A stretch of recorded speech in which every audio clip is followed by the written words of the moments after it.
Today we're going to be talking about Psalm 13 and how King David was tempted to believe that God has abandoned him when faced with trials.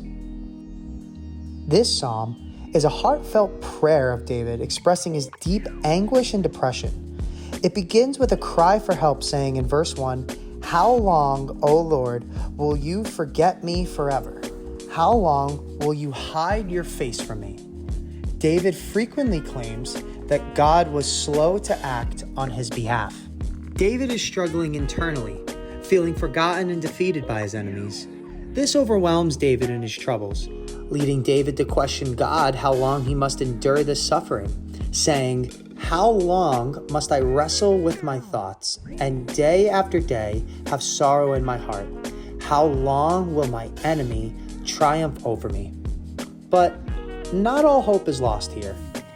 David then asks God to restore his strength, stating, "But I trust in your unfailing love. My heart rejoices in your salvation. I will sing the Lord's praise, for he is good to me." See, despite his anguish, David remembers God's past faithfulness. He chooses to trust in God's unfailing love and rejoices in the salvation that he knows God will provide. In the same way, we often feel the same impatience that David feels here. It seems that evil and suffering go unchecked, and we wonder when God is going to stop them. So there are about two different responses that we can have to the perception that God is distancing himself from us during trials. The first is that we can get angry at him for not helping us, and we can resolve to do things by our own strength, which can conclude to bitterness and even disbelief in God.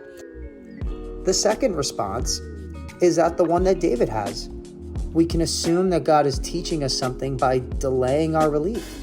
David in this moment is realizing how weak he is and how much he needs God to overcome his enemies and trials. And this delayed response by God is teaching him and reinforcing that.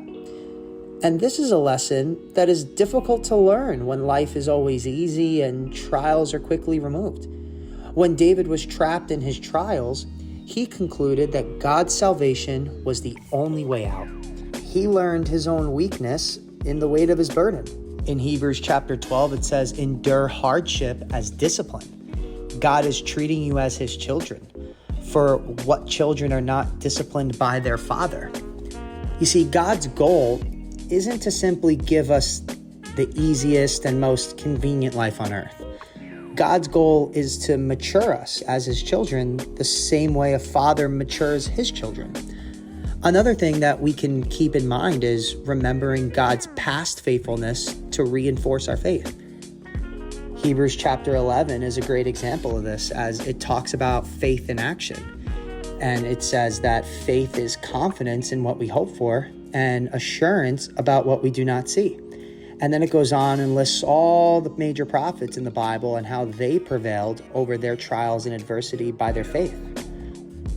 Finally, God ultimately shows his faithfulness to us and the prevalence of his salvation through Jesus. By conquering death and staying true to his promise of salvation through grace that's all covered by the blood of Jesus on the cross, we can trust that God will continue to be good for us, even in our hardest times and our darkest moments. And that is Psalms 13.